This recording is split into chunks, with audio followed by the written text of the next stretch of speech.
Hey everybody, welcome to our Coach's Corner. This week we're going to talk about kind of the basics of competition prep, taking those first couple steps to programming and getting yourself ready for a meet. First thing you got to do, you got to choose a competition. Yeah, that's kind of important. Can't really prep for a competition without having one in mind. Yeah. So second part you want to do is you're going to have to be able to choose your programming based off of your goals, your schedule, and your gym, basically, whatever you've got available. Oh, so like the equipment. Yeah. Okay. I mean, you don't want to try to do a West Side gym and a Planet Fitness, or a West Side program and a Planet Fitness. Yeah, that wouldn't work. That would be bad. It would be very frustrating.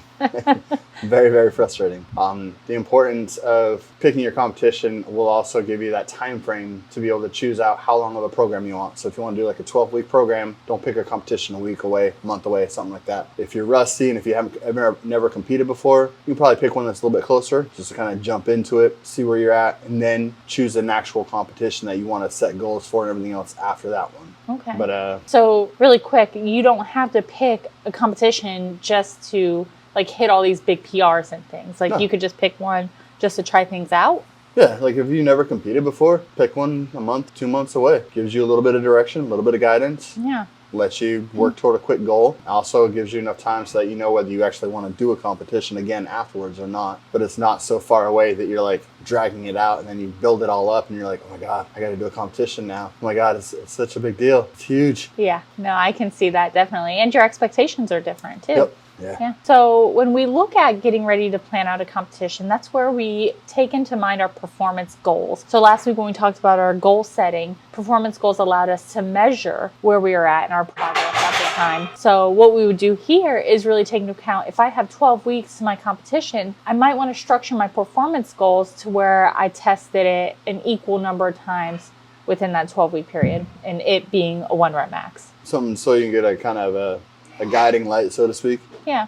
So try to test out your 1 rep maxes every 3 weeks, we'll say. Keep your familiarity with the movement itself, assuming that you have something that's over a month away. Yeah. If you decide to jump into a competition a month out because you're a new person and you just want to get there, or if you just need to hit a certain total that you know you can hit on any given day, picking a competition a month out to, say, get ready for nationals or worlds or something like that, all really just depends. So one of the things that I've always heard is that some people are like, well, if I don't hit my numbers right beforehand, my strength is getting less. I'm getting weaker. You mean like if you're not able to hit your Performance openers goal. or your performance goals? Yeah, so like if you set out your performance goals for a month and then you're checking it and then it's like, oh, I'm still like 10 pounds off or whatever that is, how would you respond to that? Trust the process. That gets thrown out a lot, but really that's what it really is. You trust the process. You're setting your goals up, you're setting out your programming to reach those goals, and then you're going to test. You're going to find out roughly where you're at. But you got to take into account that your sleep may have been off, you may not have been eating right, you may have just had a new baby or your kid's birthday the day before and you're running around like a madman trying to corral everybody. Yeah.